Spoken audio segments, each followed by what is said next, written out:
Jonathan's. I glanced down at the fascinating woman, who captured his heart from the very first time he ever laid his eyes on her. Hindi ko kailanman makalimutan ang araw na iyon.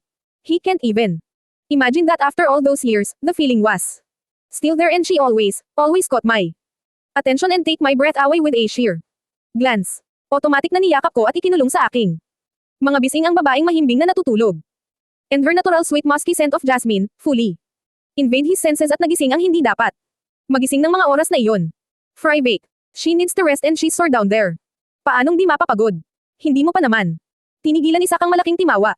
Tapos tutuklo. Kananamnan. Kastigo ng utak ko sa kaibigan. Niyang nakasalot na naman. Hindi ko alam kung anong pumasok sa isipan ni Brittany, at kung bakit gusto nitong maghanap ng sperm donor. Buti na lang talaga at ako ang nasabihan. Baka makapatay ako nang wala sa oras. Kung ibang lalaki ang masabihan nito, and worst. Papayag sa alok nito, sa matagal na panahon kong ito ay hinanap. Di 4 million. Manghihiram talaga ako ng baril kay Desmond nang wala sa oras, or IPA assassinate niya. Na lang kay Constantine. Mas malinis. True, mabaho ang taong iyon kaysa sa akin o kahit kay Desmond. And he can't imagine a future without his sunshine. He immediately felt a tightening in his stomach. How could he even think something like that? Not now, not ever, ngayon pa. Nasisiguraduhin kong may mabubuo. Wala sa sariling hinaplos ko ang impas nitong Chan. And he reminisces back to the day she meets here. 8 years ago. Vic. Why I'm so Frybake 1 nanogram hot. Ang hirap maging hot. Aiden said while he was standing in front of the glass window and give praise to his own. What he called is, kagwapuhan kuno, and at the time he keeps on giving winks, and a flying kisses to every girl that passing through, who happened to be one of his flings, or just one of his fangirls. Nanalo lang ito ng isang beses sa isang racing competition, feeling nito sikat na racing star na ito. Isang beses lang naman nanalo. Will you please stop saying that? Dude. Ilang beses ko na yan narinig, 10 or 15 times. Already. Just shut up. Naiiritang angle ko sa kaibigang feeling gwapo, lukang GAGO naman dahil sa pinaggagawa nito. Nakaupo ako at busy sa pagda-drums, na wala namang tunog. Nakahawak lang alko sa drums stick, wala kaming banda. Hindi mahilig ang kanta sa aming magkakaibigan. Sinumpa ata kami ng kanta, kasi lahat kaming magkakaibigan wala sa tuno, puro synth-anoda. Pero trip namin ang tumambay sa music room ng university, bukod sa wala nang gumagamit, may aircon pa. Kaya dito namin napiling tumambay, sayang ang kagwapuhan kuno ni Aiden kung maaalikabukan lang daw. At higit sa lahat katabi lang ng music room ang HRM department, at kanina pa busog na busog ang mga mata ni Aiden, kakatingin sa mga babaeng dumaraan. Kitang-kita kasi iyon sa transparent glass window, kaya favorite tambayan namin kakaibigan ng mahiwagang music room. Frybake you, Montejo. Hindi ko kasalanan kung iniwan ka ng babae mo. GO. Sino ba naman kasi? Nagsabi sa iyong pagsabayin mo ang magpinsan. Humarap ito sa akin habang nakalabas ang gitnang daliri. At ngayon naiirite ka sa kagwapuhan ko. Loser. What? It's not my fault. Malay ko ba na pinsan sila? Magkaiba ang apelyido nila. It was an innocent mistake. Natatawang saad ko. He just broke up with Natalie, Michelle, Amanda, Nicole. What's the name again? He forgot already. What a prick. Hindi lahat ng magpinsan apelyido, kadalasan sa middle name nagkakatalo. Di 4 million.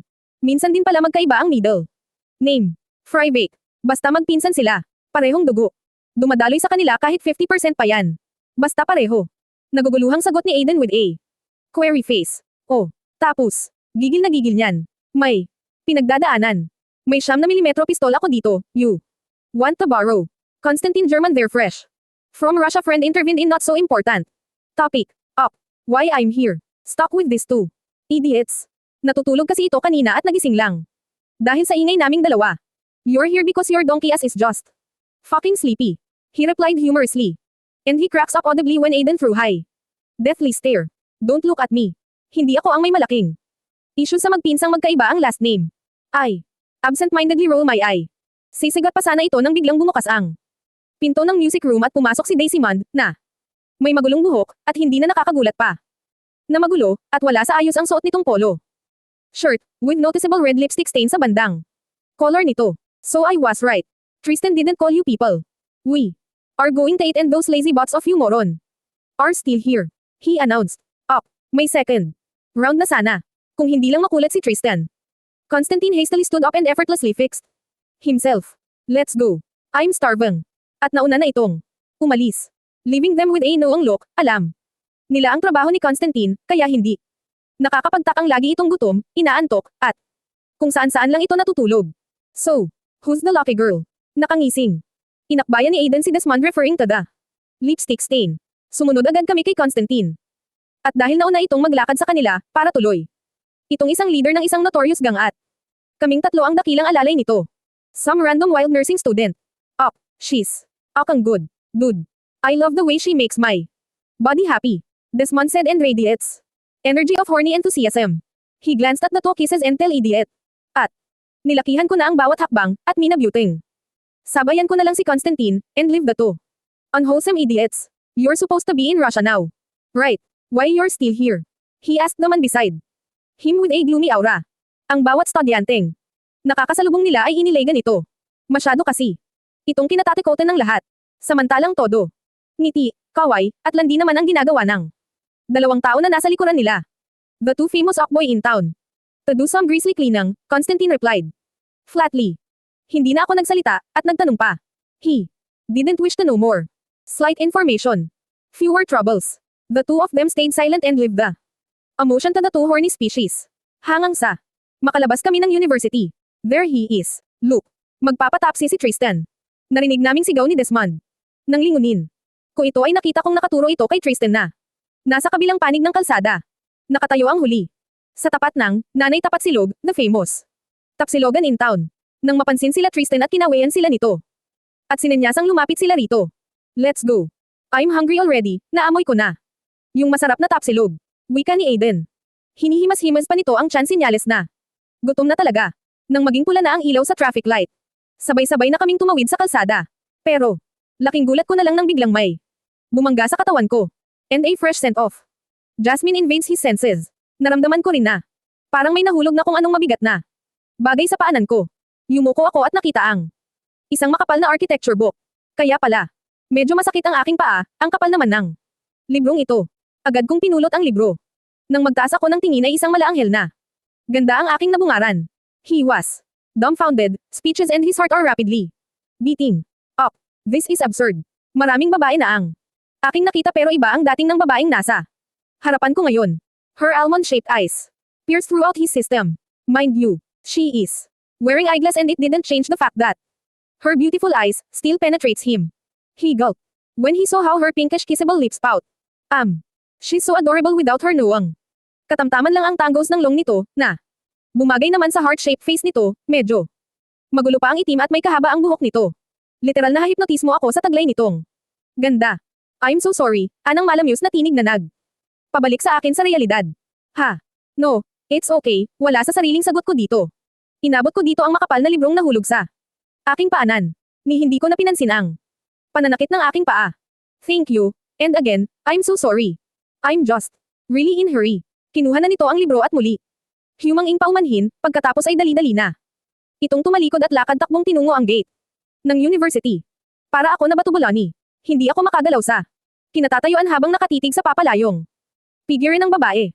Hoy, Jonathan. Ano pang ginagawa mo dyan? Magpapasagasa ka ba? Kung, oo, aba libre ko na. Pack-up mo. Sigaw ni Aiden. Napapiksi ako nang marinig ang sinabi ng kaibigan. Paglingon ko ay nakita kong nakatuwi na ang mangga ito, at nakatayo na sa kabilang kalsada. At nakatingin sa akin na may pagtataka. Mahinang bulalas ko. True to be told. Malapit na palang mag-green light. He jogs para mas madaling makarating kung saan nakatayo ang mga loko-lokong kaibigan. Alam kong sa university lang nag-aaral ang babae, bukas na bukas din ay hahanapin ko ito. Simula noon ay hindi na matahimik ang aking puso't isipan. Araw-araw ay hinahanap ko ang babaeng nakabanggaan, pinagtatanong ko na rin sa mga kakilalang taga-architecture department kung ano ang pangalan ng babaeng hinahanap. Napapailing na lamang ang mga ito sa tuwing tinatanong ko kung may kilala ba silang babaeng nakasalamin at may mahabang buhok. Gusto kong kastiguan ang sarili, hindi ko man lang natanong kung anong pangalan nito. Natulala lang ako at naumid na ang dila, nakakita lang ng maganda. Ang tanging hint lang meron ako ay architecture student nito. It takes him 5 long months and finally found her, and now with a different situation. Nasa Cavite ako noon, may baniling bagong beach house ang daddy. It's a gift for his mother, sa may bandang Cavite, and he decided to spend some alone time there. Naglalakad ako noon sa tabing dagat, it was a perfect sunny days, habang daladala ang bagong bili na Polaroid camera. Maya't maya ay kinukunan ko ng litrato ang magagandang tanawin. Minsan, mga Seychelles lang, may nakita pa akong isang maliit na pagong, agad ko iyong kinuhanan ng litrato. Habang ninanamnam ang preskong hangin. At magagandang tanawin ni hindi ko na napansin. Na nasa dulong bahagi na pala ako. May malaking bato na nakaharang ngayon sa dinaraanan ko. Excitement overran on his system and being an adventurous he is, ay maingat na inakyat ko ang naglalakihang bato. Para lang magulat sa nakita mula sa kabilang bahagi. Hindi ko alam kung saan galing ang sayang nararamdaman. Nakita ko na naman ang babaeng hindi nagpatulog at bumulabog sa puso't isip ko. Yes, I finally see her again. Maingat at dahan. Dahan akong lumapit sa babaeng nakaharap sa isang canvas. Nakaponytail na ang mahabang buhok nito, kaya malaya kong nasisilayan ang angkin nitong ganda, ngunit hindi pa ako tuluyang nakalapit ay narinig ko na ang malakas nitong sigaw. Hindi ako makagalaw at parang pinipiga ang aking puso ng mga oras na iyon. Mababanaag ang lungkot, sakit, at pangungulila sa mga ganda nitong mga mata. At parang nanginag ang tuhod ko nang makitang malayang umaagos ang masasaganang luha sa mga mata nito. Bakit? Bakit sila pa? Sila na lang meron ako. Bakit? Sigaw nito habang pinagbabato ang paintbrush, at iba pang mga gamit nito. Hindi pa ito nakontento, bigla nitong binalibag ang painting na nasa harapan nito. Habang pumapalahaw ng iyak. Bakit mo kinuha ang mga magulang ko? Paano na lang ako? Malakas na sigaw nito habang umiiyak, maya-maya ay hamina na ang boses nitong punong-puno ng hinagpis at sakit. Mama. Papa. Ang dugis niyo naman. Ba't niyo ako iniwan? Sabay pa talaga kayo. At walang sawa na itong umiyak ng umiyak. Nakatayo lang ako at hindi makagalaw. Hindi ko na itinuloy pa ang paglapit dito. Dahil pakiramdam kung mas kailangan nitong mapag-isa at ilabas ang sama ng loob nito. Nakatayo lang ako at lihim. Nasasaktan ng mga oras na iyon, tahimik na. Sinamahan ng dalagang nangungulila sa mga magulang. Hindi ko na alam kung ilang oras akong nakatayo doon, basta ang importante sa akin ay nasamahan ko ang dalaga. Nang mapagod sa kakaiyak ay biglang tumayo ang babae, humarap sa dagat. Tumangala sa kalanditang medyo kumilimlim. Sumabay sa hinagpis nito ang panahon, at maingat na pinunasan ang luha sa mga pisngi. Thank you for loving me unconditionally, for being my supportive parents. Thank you, Mama and Papa. Till we meet again, kaya ko po ito. Kakayanin ko po itong lahat, fighter po tong anak. New. Bantayan nyo na lang ako lagi, ha? Kahit andyan na kayo, sa taas silipin nyo, parent anak. New. Promise po aalagaan ko sarili ko. Wika. Nitong nakangiti ngunit may mga luha sa mga mata, at marahang tumalikod at umalis na sa lugar na iyon. Nang makalayo na ang babae ay maingat na lumapit ako sa painting na nakahandusay sa buhangin. Maingat na inangat iyon, at laking pasalamat na hindi nito itinapon sa karagatan ang naturang painting. It's a portrait of a beautiful happy family. Biglang nanikip ang aking dibdib nang makita ang nakangiting larawan ng isang batang babae, habang kalungkalong ng isang lalaking may nakapaskil na magandang ngiti sa mga labi, at may nakahilig sa balikat nitong isang nakangiting din na magandang babae. Hula niya ay mga magulang iyon ng dalaga. Promise, I'll find and take good care of your daughter. I won't stop until I find her. It's a promise. Mahinang yuzel ko habang nakatingin sa portrait, particular sa mga magulang nito. Nang tingnan ko ang bandang ilalim ng painting, may nakaguhit dong initials. BDS, mahinang yuzel ko. Till find you, no matter where you are. Buong pusong wika ko. Ngayon na alam ko na ang pinagdadaanan ng babae. Pangako na handa akong hanapin at alagaan ito habang buhay. Hindi niya na ako pinatahimik. Noong makita ko ang ngiti nito, mas tumindi pa ang kagustuhan kong protektahan ito nang makita ang mga luha nito. Isang pangako na kailanman ay hindi ko kakalimutan. Bitbit ang painting ay bumalik na ako sa beach house ng mga magulang, at isa lang ang tumatakbo sa isipan ko ngayon, ang mahanap ang babaeng architecture student na may initials na B. D. S. Probably this is the decent sleep she had since her parents die. No, the best sleep she ever had. The tingling sensation saying she was finally home. Iyon ang pakiramdam ko habang nakahiga mag-isa. Malambot na kama, nakabalot ang hubad na katawan sa malaking puting kumot. May ngiti sa aking mga labi at dahan-dahan kong iminulat ang aking mga mata. The gentle heat of the morning sun welcomed her, nakabukas na ang glass window, kaya ang sinag ng araw ay humahalik na ngayon sa aking balat, and the sounds of the waves crashing the shore calmed her senses. Gone, the noise she always heard, ang magugulong kapitbahay na nagsisigawan, ang maingay na busina ng mga saksakyan, lahat iyon ay nawala na palitan ng mga ibong nagkakantahan na kay sarap pakinggan. Parang ayaw ko pang bumangon, ito ang pinapangarap kong buhay. Babangon na ang sasalubong akin ay natural na ingay ng kalikasan. Hindi ang ingay na gawa ng mga tao. But she has to wake up, baka kasi feel ko masyado ang moment. Hindi ko naman bahay to. Nakakahiyang feel at home na ako masyado. At ang isa pa sa mga rason kung bakit hindi pa ako bumabangon at lakas maka-moment kay inang nature. Dahil, tang na juice. Masakit pa kipay ko. Langya. Bakit ganito walang kasing sakit? Masarap naman. Pag ginagawa bakit masakit na pagkatapos? Feeling. Kung namamaga-keps ko. Kasi naman girl. Tinodo mo ang pagbaka ka. Kagabi, burhin ka pa namang natoringan pero wagas. Makabaka ka. Nakailang rounds ba sila? 3. Basta. Ang alam ko sobrang pagod ang katawang. Lupa ko pagkatapos. Agad na kumalat ang nakakakiliting pakiramdam. Sa aking mukha, hindi ko alam na ganoon pala. Kasarap ang S3X. Akala ko sabi-sabi lang ng kaibigan. Kung si Rose, iba na pala talaga kapag naranasan. Muna, tinakpan ko ng una ng aking mukha, at doon tumili ng malakas. Gugulong sana ako sa kama. Kaso hindi ko magawa kasi naman, kunting galaw. Kumikirot na ibabang bahagi ng aking katawan. Kaya pinangigilan ko na lang ang kawawang unan at impit na napasigaw. Oh my God! Tili ko sa sarili. Nagkatotoo na yung pantasya ko sa buhay at sa lalaking gustong-gusto. At pinuparntasya ko pa talaga. Pantasya goals, check. Nang mahimasmasan ay itinigil ko na ang pag-day dreaming, at pag-alala sa mga masarap na naging karanasan ko kagabi. Bumangon na ako sa kama, kahit medyo masakit. Pa ang ibabang bahagi ng aking katawan, pinipilit ko pa rin ang bumangon, at inabot ko ang puting damit na nagkalat sa carpeted floor, kasama na ang mga underwear, boxers, mga damit na walang habas na hinubad at pinagtatapon nila kagabi. Hinanap ng aking mata ang lalaking salarin. Kung bakit parang dinaig ko pa ang nabagbag. Ngunit hindi ko ito nakita. A cozy elegant large room greeted her eyes and the strong color of rusty brown, ratty furniture, and mismatched accessories. In a distant corner of the room there lay a wooden drafting table. The way I see things right now, I'm in a man cave. I slowly step down from the comfy bed and walks through the sliding window out through the veranda. A salty and yet warm gentle breeze welcomed her, wala sa sariling naiyakap ko ang mga braso sa katawan. Maybe, the low pressure last night make the wind kinda cold and chilly, but nevertheless it's one of the best mornings she had. And probably treasures it for the rest of her life. I watched as the ocean waves crashed to the shore. Thinking of what would happen next. What is her next move? She only dreams of having offspring and yet now her heart is at stake.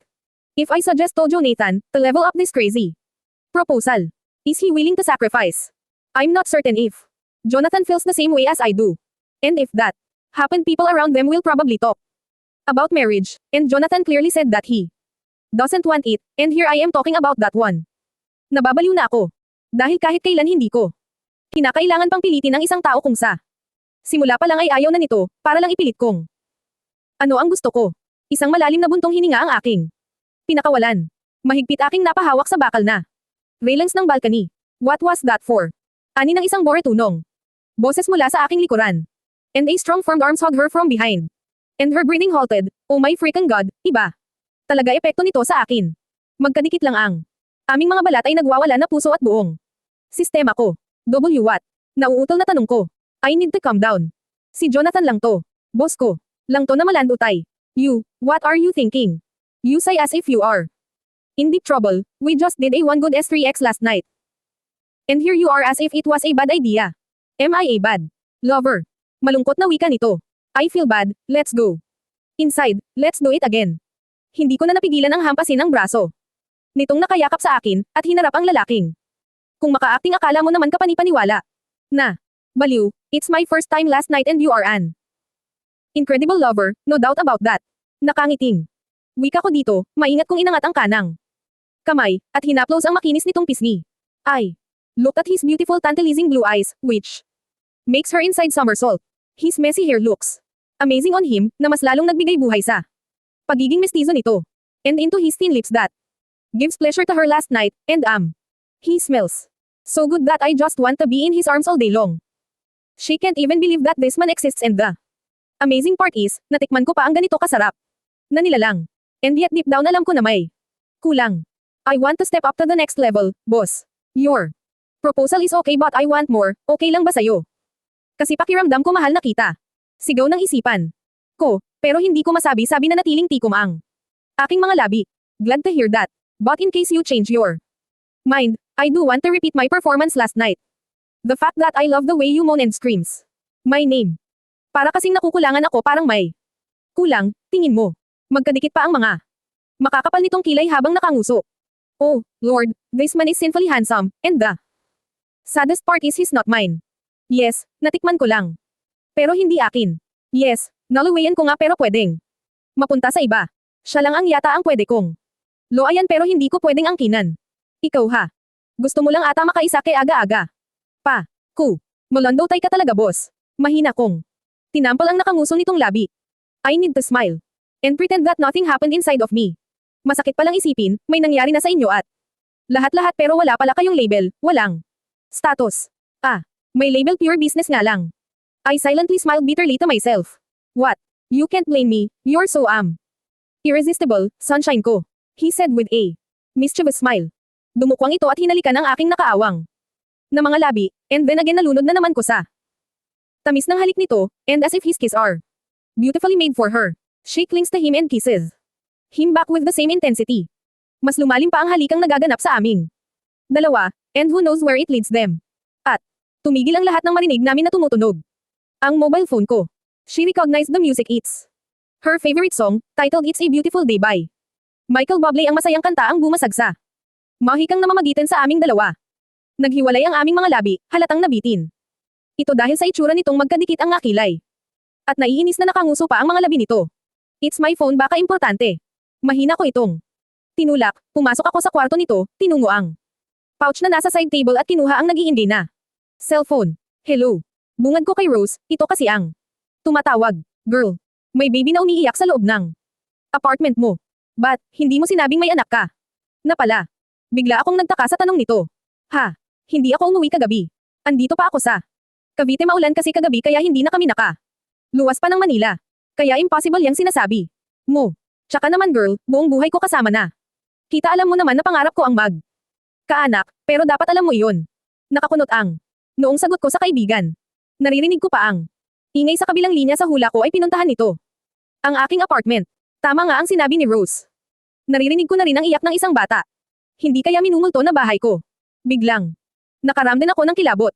Tang na juice. Kakatikim ko lang ng langit, tapos ngayon naman may masamang espiritu ang magpaparamdam sa akin. Bata pa talaga. Bukas na bukas din papadasal ako sa buong compound. Wait, up. Babae, umuwi ka na. Si Daniela. May bitbit na sanggol. Biglang sigaw ni Rose mula sa kabilang linya. Ha? Huwag kang ang sumigaw. Sino si Daniela? Nagtatakang tanong ko. Oo, si Daniela may anak na. Gulat na gulat nitong sabi sa akin. Bigla akong kinabahan sa kaibigan, single pa kaming lahat, pero bakit may anak na ito? Mabilis kong pinatay ang tawag at lumingon sa lalaking nakatayo sa veranda habang nakatingin sa akin na may pagtataka sa mga asol nitong mata. It's Daniela. I need to go home. Wika ko na may pagpinalidad sa boses. Bamantong hininga ito at wala nang nagawa kundi ay sumang-ayon sa sinabi ko. Ngunit pinabaunan niya ako na dapat ay maghanda daw ako sa susunod. Tinuwanan ko lang ang sinabi ni Jonathan lagi. Naman akong handa eh. Magsabi lang ito. What? Matinis na sigaw ni Rose. Nasa loob na kami ngayon ng bahay ni Daniela. Biglang sumikip bigla ang apartment nito dahil sa mga gamit ni Baby Sonny. It turns out, na kailangan nitong bantayan at alagaan ang baby. Inabando na kasi si Baby Sonny ng ina nito. Ibinigay sa ama nitong ayaw din tanggapin ang kawawang bata. Kasi ang katwiran nito ay hindi rin ito sigurado kung kanya nga ba daw ang batang iniwan. Kaya ngayon nangagalaiti sa galit si Rose. Ito ang tinawag nito sa kanya kanina, at umuwi naman ako kaagad. Hindi na nga ako nakapagpaalam sa magulang ni Jonathan. Wala rin kasi ang mga ito. Pumunta daw sa kabilang bayan, may inayos. Kaya pala ang lakas ng loob ng boss kung landiin ako sa veranda kanina dahil wala pala ang mga magulang nito. Kawawa ka naman baby girl. Akin ka na lang. Pwede. Amponin na lang kaya kita. Nakangiting sabi ni Rose, kalong-kalong at nilalaro kasi nito ang baby. Habang ako ay mariing nakatingin sa bata. Nakaramdam ako ng saya at excitement. Hindi pa ngayon pero malakas ang kutob kung may mabubuo kaming dalawa. Kung makaampon parang tuta lang yang kinakausap mo. Akin na nga si Sonny, paid din ko. Lang, gutom na yan, malakas damid eh. Agad na. Kinuha ni Daniela ang bata kay Rose. At ikaw naman Brittany. Kahit hindi mo sabihin. Wasak na iyang flower mo, ano? Aba bakla. Dream. Come true na yung anak na pinapangarap mo. Wika. Ni Rose sa akin. Sinabi ko na kasi sa mga kaibigan ang tungkol sa pagiging sperm donor ni Jonathan. Pero mahirap iyang ginagawa mo bakla. Baka ang ending niyan uuwi kang luhaan. Wala kayong label. Isipin. Munga yung lata ng nido may nakasulat na label. Ultimo adik na tambay dyan sa labasan na may kalandian pero may label sila. Kayo na matatanda na. Pero walang label, as in wala. Hindi ko alam na pwede. Napalang gawing negosyo yan, makahanap nga. Minsan tapos ako ang mabubuntis. Natatawang. Saad nito. Pero may punto ang sinasabi ng kaibigan. Mahirap. Ang sitwasyon nila pero andito na wala na tong. Atrasan pa. Antayin ko na lang kung ano ang kakalabasan ng ginawang desisyon. Ngunit isa lang ang alam ko. Hinding-hindi ko ito pagsisihan.